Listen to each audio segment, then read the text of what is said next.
Yeni mövzumuz təsviri fəaliyyət məşğələsi. Təsviri fəaliyyət məşğələsi. Təsviri fəaliyyət çox eşitmiş olarsınız. Nədir? Nələr quraşdırma, bəli, rəsm, aplikasiya, yapma, quraşdırma. Bugün biz keçəcəyik rəsm və aplikasiyanı. Aplikasiya. Ümumiyyətcə təsviri fəaliyyət deyəndə, baxın, nə başa düşürsünüz? Yəni, söhbət nədən gedir? Tək hər tərəfin növlərini deyiləm, ayrı-ayrılıqda yox. Ümumi şəkildə nə təsviri fəaliyyət? Təsvir Gözəlliyi görə bilirlər, estetikada, öyle deyil mi? Ay, sağ ol, əl qabiliyyətləri, estanomuş, gözəlliyi görə bilmək, ətraf aləmdəki obyektlərə fikir bildirə bilməkdir, rəng duyumudur, öyle deyil mi? Bunların hamısı aiddir təsviri fəaliyyət məşğələsinə. Bəs yaxşı, siz mənə deyin, deməli, təsviri fəaliyyət məşğələsini biz hansı standartla götürürdük? 3.1. Ay, sağ ol, bəli, təsviri fəaliyyət ümumi şəkildə 3.1 standartına aiddir. Hansı səriştəyə aiddir Gülnarə mənlə? 3.1. Hansı sərişdədir o?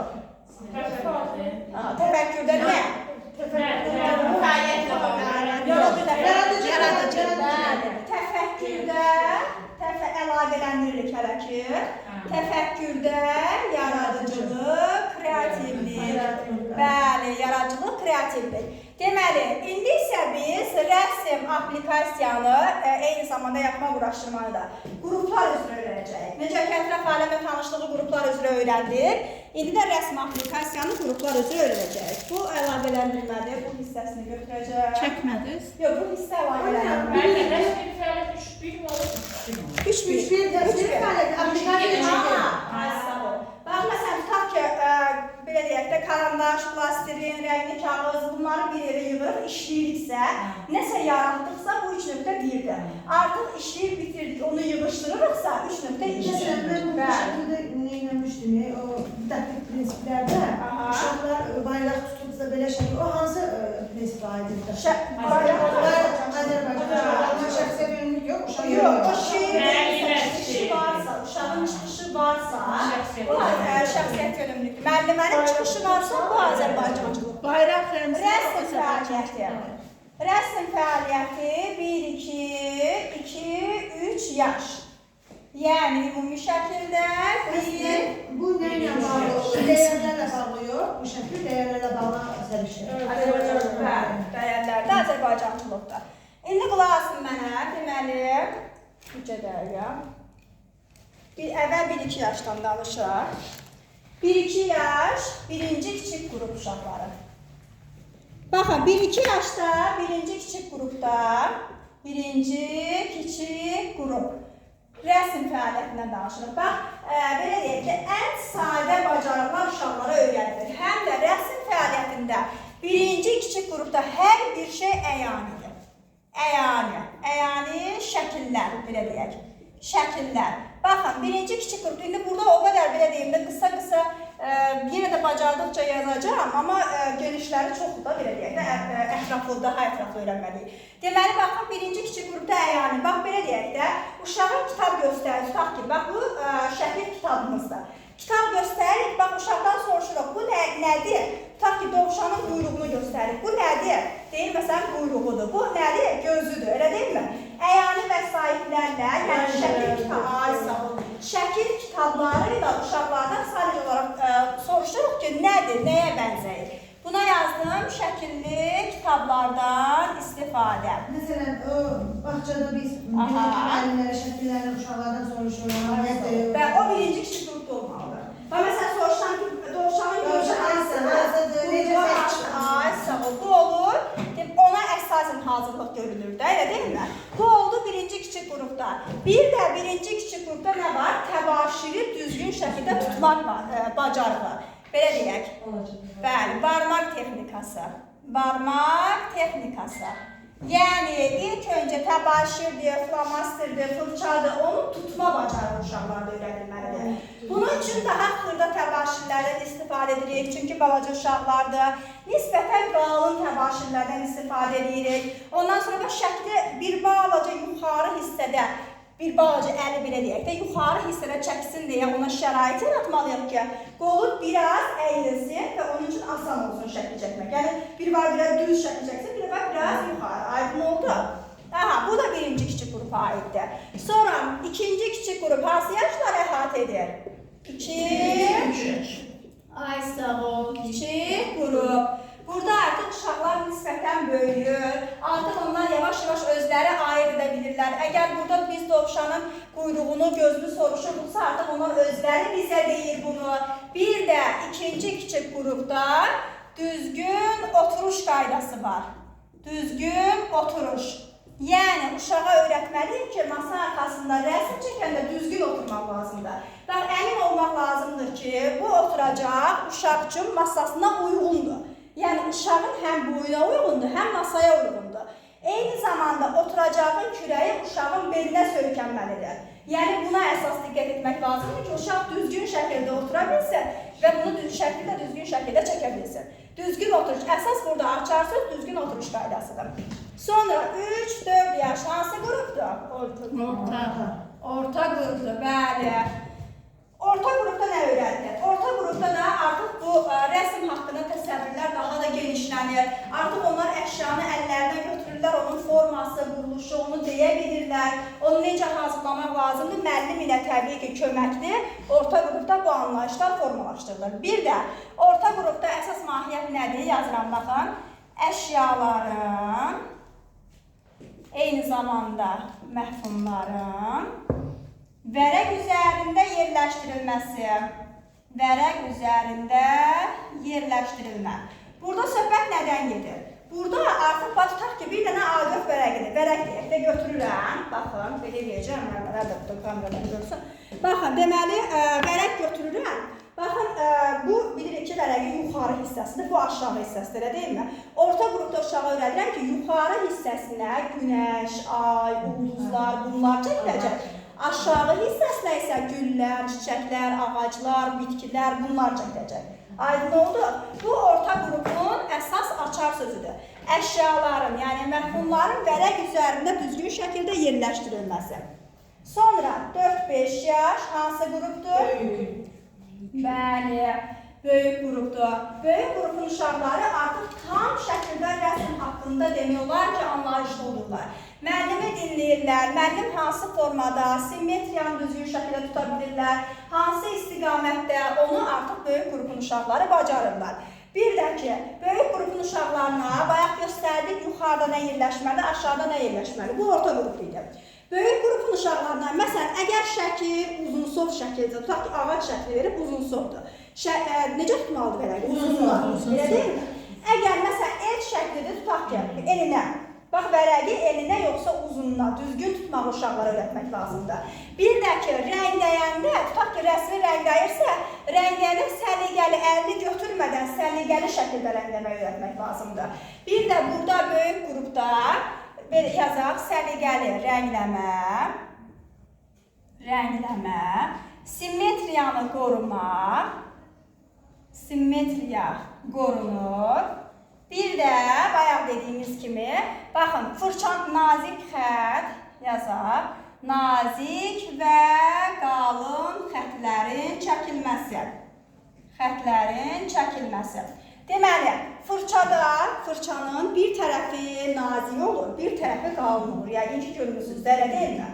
Bax, uşağa öyrətməliyəm ki, əgər o nazik xət çəkəcəksə, fırçanın nazik tərəfindən, qalın xət çəkəcəksə, fırçanın qalın tərəfindən istifadə etsin. Aydın oldu? Bu da aiddir böyük qrupa. 5-6 yaş. Hansı qrupdur 5-6 yaş? Məktəbə hazırlıq qrupu. Burada isə uşaqlara, baxın, bayaq vərəqləri necə izah etdim, yəqin ki, aydın oldu. İndi burada söhbət nədən gedir? Baxın, burada vərəq üzərində bir-birinə nisbətən əşyaların, yazaq bunu, bir-birinə nisbətən yerləşməsi. Bu nə deməkdir? Məsələn, tutaq ki, bayaq dediyimiz kimi, bir dənə ağac çəkirsiniz, bir dənə ev çəkirsiniz. Evi ağacdan böyük çəkəcəksiniz, yoxsa ağacı evdən hansı böyük olmalıdır?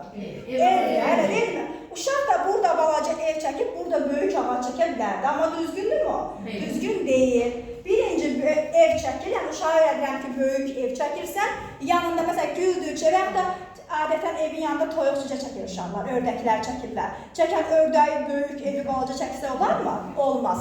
Bir-birinə nisbətən bir də hansı əşyanın sağında çəkiləcək, solunda, arxada, yuxarısı, aşağısı, bəli. Onu uşağa düzgün şəkildə öyrətmək lazımdır. Nə oldu? Uşağı gözünün qarşısına gətirir ki, bunu öyrətmək lazımdır. Hə, sən anladın. Aha, bəli. İntuisiyası güclü Fidan müəllimə. 6-cı hissi. Aydın oldu. Bu da mən şəklini çəkəyə zəhmət olmasa. Sonra... Gecə dəqiqə. Hə, rəsm fəaliyyətində Fidan müəllimə eşitmisinizmi? Qeyri-ənənəvi... Bunu eşitmişəm deyə müəllimə. Qeyri-ənənəvi rəsm fəaliyyəti. Günləri müəllimə, arada qoşulmuşdunuz. Monotipiya, barmaq rəngkarlığı, Rubiyə müəllimə, qırat-taş, ştampil, bəli. Fotografiya, eşitməmsiz Aytan müəllimə. Eşitməmsizdə çətin olacaq, ona görə diqqətlə eşitmişəm. Qulaq çəkləri ilə olacaq. Poantiliziya, deməli yazıram, barmaq rəngkarlığı.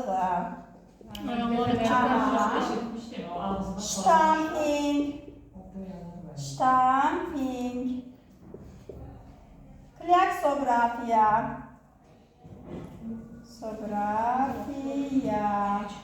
poantilizm, biraz çətindir hə adları, poantilizm, fotokopiya, qırat-taş, qalmadı ki. Deməli, barmaq rəngkarlığı, ştamping, kleksografiya, poantalizm, fotokopiya, qırat-taş, bir də monotipiya. Aha, barmaq rəngkarlığı nədir? İndi mənə diqqətlə qulaq asın, biraz çətindir, yaxşı? Ayşən müəllimə hər birimiz aiddir. Deməli, barmaq rəngkarlığı nədir? Bax, 5 barmaq texnikası, bir də barmaqlardır. Tutaq ki, indi burada mən məsələn nə yazım? Yazım 5 barmaq. Bilirsiniz, bu dərsi diqqətlə dinləmək lazımdır. Lövhədəki şəkil heç nədir ha? Lövhədəki şəkil heç nədir? Diqqətlə məni dinləyin. Bax, barmaq rəngkarlığı nədir? Bax, tutaq ki, sulu boyadır. Boyanı uşağın, belə deyək, masasının üzərinə qoyuruq. Barmağını batırır, rəsmi çəkir. Barmağını batırır, rəsmi çəkir. Aydın oldu və yaxud da ovuc işi. Heç görmürsünüzmü? Harada? Bütün bağçalarda var. Hər uşağın 5 barmaq. Düşmüşdü ondan da. Ay, sağ ol. Bax, bu barmaq rəngi. Ayşən müəllimə, bildi, esansını deyirəm. Bu oldu barmaq rəngkarlığı. İnternetiniz Ya o necə düşür sual? O şəkil olur. Şəkil Bizimki bu hansı texnikaya aiddir? Hansı texnikadır? Bax, buna uyğun bir dənə rəsm çəkəcəm. Bax, belə. Belə mi? Oldu, 4 dənə barmaq oldu. Aha, oldu. Bu, mənim heç rəsm qabiliyyətim yoxdur, qətiyyən. Nə çəksəm, amin deyərsiniz. Aha, bu oldu barmaq rəngkarlığı. Aydın oldu, 5 barmaq texnikasına. Və yaxud da bax, ovucun içinə adətən vərəqi çoxlu boyuyuruq vərəqin üzərinə. Sonra uşaq əlini belə vərəqə yapışdırır, sonra çəkili ağ vərəqin üzərinə yapışdırır. Bu olur barmaq texnikası. Aydın oldu, Həlimə müəllimə. Ştamping nədir? Ştamping, ştampların köməyi ilə rəsmin çəkilməsidir. Bəs ştamp nədir? Ştamp bizə hazır şəkildə də gəlir. Hazır şəkildə, eyni zamanda özümüz də hazırlayırıq. Burada çəkəcəm bir dənə, belə deyək, bir dənə yarpaqlar da, belə, yarpaqlar çəkdim. Bilirsiniz nədir? Bax, adi yarpaq var ha. Onu, yarpağı əvvəl burada barmaqları ilə ediriksə, indi yarpağı boyaya sürtürəm, ağ vərəqə çıxardıram onu. O ştampdır. Və yaxud da zat boyanda, qolzat boyanda ştamplardan istifadə edir. Və yaxud da baxın, adi bir nə olur olsun, hər hansı bir oyuncaqdır, uşağın bir oyuncağıya bir smailikdir, belə deyək. Onu götürüb vururam boyaya, sonra çıxardıram, sırf onun şəklini çıxardıram ağ vərəqə. Bu oldu ştamp. Hə, bu sırf barmaqdır. Bu sırf əldir. Amma bu ştamp şəkildə yapışdırırıq yəni. Onun üzərinə, ya vərəqin üzərinə Ay sağ ol, götürüb Ben yapışdırılması. onu əyani heç öyrənməmişdim də yəni. Yəni başa düşməmişdim onları. Ha, çok iyi biliyorsun. Kleksografiya nədir? Kleksografiya yazacağım. Kokteyl çöpü. Yəni çöplü sok. Bəli. Çöplü sok belə deyək də. Çöpü üfürərək yazıram. Üfürərək. Aha, bu nədir? Deməli, boyanı damızdırıram bir vərəqin üzərinə. Sonra o çöplü çöpləri olmurmu? Nə deyirlər ona? Bir başqa bir adı da var. Bizim uşaqlar ayran gələn kimi deyirlər, ana pipet yoxdur mu? Pipet. İndi o pipet deyil, kokteyl çöplərdir onlar. Sok çöpləri belə deyək də. Bax, onu boyanı damızdırıram vərəq üzərinə. Sonra üfürürəm, belə yayılır. Aydın oldu, sulu boya yayılır. Bu da oldu. Maraqlı da, həqiqətən çox. Hələ onu diqqətlə evdə dinləyərsiniz, diqqətlə mənə. Onda daha maraqlı biləcəksiniz ki, marağı nədədir. Puantilizm nədir? Puantilizm sözünün mənası nöqtədir. Qulaq çöpləri. Adları çətindir, mənaları çox rahatdır. Qulaq çöpləri. Mən nə dərsinizdə? İsə baxça universitetdə. Elə bilin təsviridir. Yox, təsviri mövzumuzdur. Aha, deməli, puantilizm nədir? Puantilizm nöqtədir, qulaq çöpləri vasitəsilə. Yəni, qulaq çöpləri bilirsiniz də necə olur. Onu boyaya belə qulaq çöpünü damızdırıram, belə deyək də, sürtürəm, sonra nöqtələrlə şəkil çəkirəm. Tutaq ki, bir məsələn, nə çəkəcəmsə, belə deyək də, hər hansı bir ev şəkli çəkəcəmsə, batırıram, nöqtə, evin damına hazırlayıram, sonra evin üstünə. Aydın oldu. Bu oldu puantilizm. Fotokopiya nədir? Şəkil plonkasına bənzəyir. Bu nə deməkdir? Şəkil plonkasına bənzəyir. Yəni necə? Aha, bilirsiniz, əvvəllər şəkil aparatlar, fotoaparatlar var. Mənə qulaq asın, mən göndərəcəm onları, atılın, mənə qulaq asın. Bax, Orada siz izah eləyən kimi yazılmırdı orada. harada? Nədə? Yox, var. YouTube'da mən Yox, mən özüm Mən elə başa düşmürəm də həblə. Elə yox, video çəkirəm, mən çəkilişdəyəm. Onu mən sizə göndərəcəm, maraqlıdır. Yaxşı. Başa düşdüm. Yəni istəyirsiniz ki, Lori dildə izah olsun. Bildim, PDF-də təbii ki, belə yazılmır. PDF-də heç bir Əslində suallar PDF-dən kimi düşür. Amma Lori dildə onu özünüzdə onu təcrübə əsasında biləcəksiniz. Aha, deməli, fotokopiya nədir? Əvvəllər aparatlar olurdu, indi yoxdur. Şəkil çəkirdiniz, lentasını çıxardırdınız, oradan bildirdi o mənəm, oturan mənəm. Yanınıza düşdü.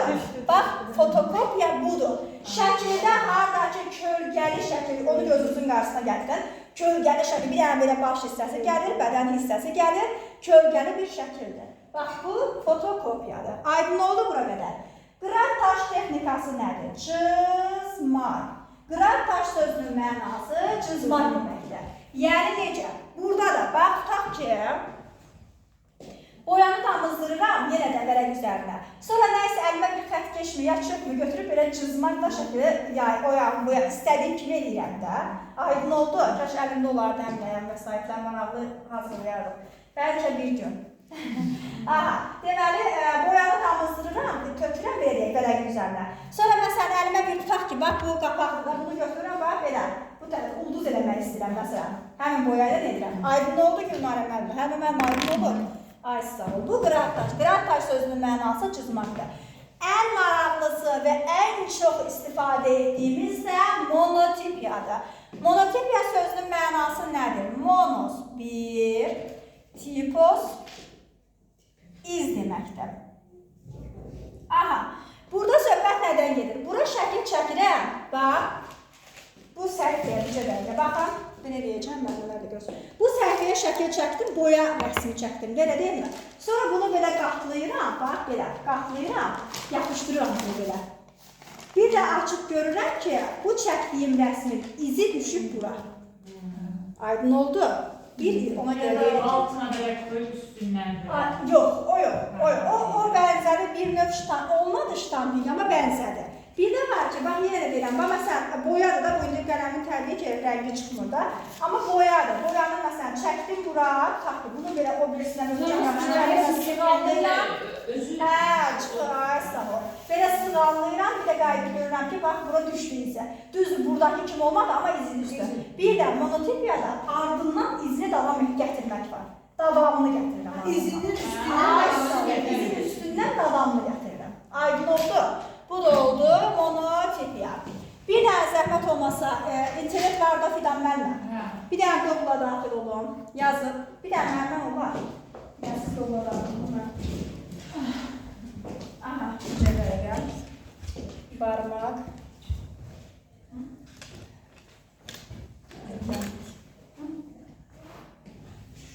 Baxaq bir dənə.